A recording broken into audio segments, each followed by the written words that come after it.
Hey, thanks so much for being here. I'm your host, Leanne Hughes, and today's episode is about overwhelm. And in particular, our propensity to seek it out, to seek out overwhelm. We may think we're not doing it, but we all do it. I do it, you do it. I just want to share some examples with you. And this came from an SMS exchange that my friend Steph Clarke and I had. But to kick it off, it reminded me of something that happened at the dog park recently. I go to the dog park every single week. It's definitely a weekly highlight. And I was talking to a lovely lady. Her name's Jody. And for the last year or so, since I've met Jody, she's been talking about relocating her family to Thailand for about 6 months, working that out and being very excited around that. And recently she was sharing that she wanted this to happen, but there were so many questions that were coming up. And that's understandable. Like, moving country it's not a small thing. But she was listing all these questions like, where will we live? Will there be support? She's told me it's a great year to do it in terms of where she's at with her career, where her husband's at with his career. The age of their kids are not even in school yet. So a perfect time to jump abroad.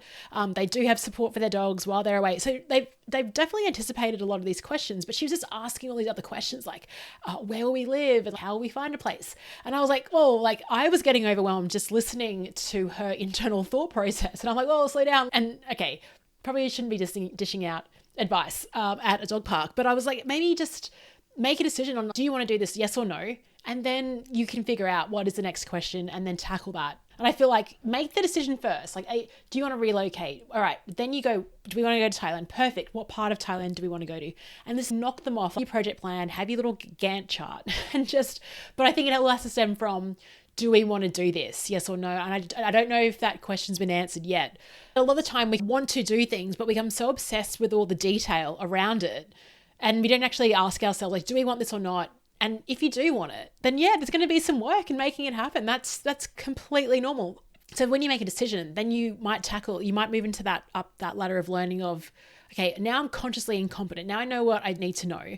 And then you're like, right, how do I get to conscious competence and figure this out and make these decisions? But I think what she was trying to get to is conscious competence without even deciding whether they were going to move or not. I just think sometimes when we look at making decisions, we kind of 10x the problem before we've even decided on whether that's something of interest to us. You might have heard it in the dialogue that I had during the trailer episode when I was starting the podcast. When I thought about starting the podcast, and I started thinking of other things. Before I committed to it, I was like, what about building an email list off the back of it and building a community? What about daily videos? Shouldn't I be recording this on, like, all these random decisions came into my mind where the original intention was really around, I just want to record a daily podcast. So I had to kind of like snap myself out of that. And this is what I talk about. Like, I often joke around just being shallow. And I think a lot of the time we go into the deep water way too early before we're even ready to swim. Like, we shouldn't even be in the water. I think the first decision is, okay, what's the goal? Do you want to do that? Yes or no? Right, now let's start. What would be the easiest way to kick that off? Alan Weiss talks about it when he says, we tend to walk around the block just to get next door. And this conversation, this line triggered this conversation with Steph. And she sent me this piece from Seth Godin. I'm going to read it to you. And as we were texting about this piece from Seth Godin, I asked Steph to share a bit of her reflection on this piece too. So it's from Seth's blog. It was written back in 2005 and is still applicable today. And the headline is, Don't Shave That Yak. Here's Seth's piece. The single best term I've learned this year. I want to give you the non-technical definition and then broaden it a bit. Yak shaving is the last step of a series of steps that occur when you find something you need to do. I want to wax the car today. Oops, the hose is still broken from the winter. I'll need to buy a new one at Home Depot. But Home Depot is on the other side of the Tappan Zee Bridge, and getting there without my EZ pass is miserable because of the tolls. But wait, I could borrow my neighbour's EZ pass. But Bob won't lend me his EZ pass until I return the Mushi pillow my son borrowed though. And we haven't returned it because some of the stuffing fell out. And we need to get some yak hair to restuff it. And the next thing you know, you're at the zoo, shaving a yak. Also, you can wax your car. This yak shaving phenomenon tends to hit some people more than others, but what makes it particularly perverse is when groups of people get involved. It's bad enough when one person gets all up in arms yak shaving, but when you try to get a group of people together, you're just as likely to end up giving the yak a manicure. Which is why solo entrepreneurs and small organizations are so much more likely to get stuff done. They have fewer yaks to shave. So what to do? Don't go to Home Depot for the hose. The minute you start walking down a path toward a yak shaving party, it's worth making a compromise. Doing it well now is much better than doing it perfectly later. Note, apparently turned into a computer term by the MIT Media Lab in 2010, yak shaving was referenced by my pal Joy Ito, and there's a link to Joy Ito's website in there. So I'll link to Seth's blog as well. Okay, so back to Leanne now. This is not Seth Godin, but back to just reflecting on that. Like, it is fascinating how we tend to create obstacles and put things up to get in the way of what the original intention is. Anyway, here's Steph Clarke reflecting on what Seth wrote about the yak. Hi Leanne, it's your friend Steph, and I have been slightly obsessed with this shaving a yak story since I think I heard someone mention it on a podcast. It might have been on social media, I don't know, but I loved it when I then read the full Seth Godin post about it. I think it's a story he was told as well. He attributes that in the post, which I'm sure you'll share in some kind of show note form, although maybe not. Having listened to one of your early episodes, which said that the show notes, this might be slightly loose.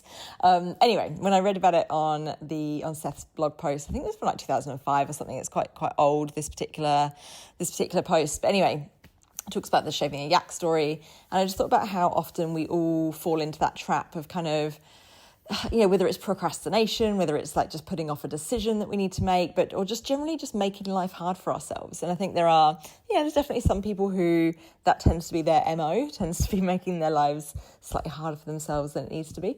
But it also made me think of the quote I come back to really often from Tim Ferriss, which I know who has been name checked a few times on your new podcast so far. But Tim Ferriss question that he uses often for himself, which is, what would this look like if it was easy? And I just love that as the kind of the antidote to the yak shaving scenario that we sometimes find ourselves in. And I've done this recently. I've recently started to learn to surf, and I don't currently have a car, and I want to surf more. It's kind of annoying to get down to the places that are surfable without a car. So I was like, okay, so all of a sudden you've spent kind of $50,000 buying a car and a surfboard and all the rest just so you can go surfing more often. And so often I have been thinking about, okay, what would this look like if it was easy? How can I spend $500 or $1,000 or whatever it is, rather than a lot more money than that, buying a car just so I can go surfing a bit more? And by the way, I'm loving this new podcast format you've started this year. Super cool project. And personally, selfishly, I really love the fact that it means that 5 times a week, or maybe 6 times a week, I get a guaranteed voice note from you. This is basically what this is a little voice note you're putting out to the world. And I know that we tend to voice note, maybe I'd say more days than not. But this means I get a guaranteed one from you 6 times a week. So super cool, super exciting. Nice work with this new project. Thanks so much, Steph. Thank you for sharing your reflections on the $50,000 surf lessons and for commenting on the podcast, and that it's and for being my voice note buddy as well. I really love having a mate out there that we can just riff ideas off. It's been great over the years. And I think Steph's planted a beautiful question. How do you make this easy? I love asking, how do you fall in love with the process? But sometimes we can fall so in love with the process that we make it tougher for ourselves. So just scaling it back, like, what is your pure intention around it? What do you want to do?